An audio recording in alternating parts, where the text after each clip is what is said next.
Sebuah bola api besar meletus di pabrik kimia Rusia. Media The Sun mengunggah rekaman video yang memperlihatkan api besar menjalar dan menghabisi isi pabrik.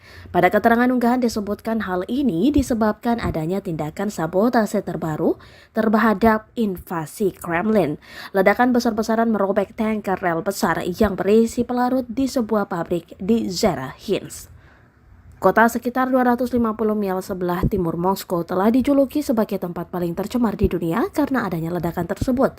Gumpalan asap mengepul mengikuti ledakan besar sekitar pukul 11 pagi pada hari Rabu 5 Mei 2022. Lebih dari 150 pekerja darurat menghabiskan 9 jam untuk memerangi kobaran api seluas 2.500 meter persegi. Fasilitas yang berkaitan dengan militer di seluruh Rusia telah dilanda kebakaran misterius di tengah spekulasi diduga sabotase oleh Ukraina dalam serangan balik rahasia terhadap invasi brutal Putin.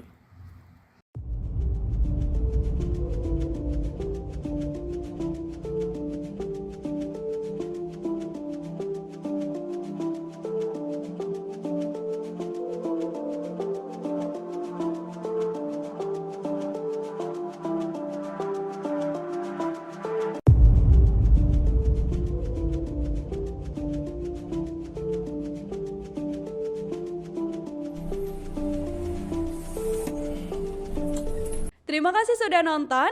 Jangan lupa like, subscribe, dan share ya.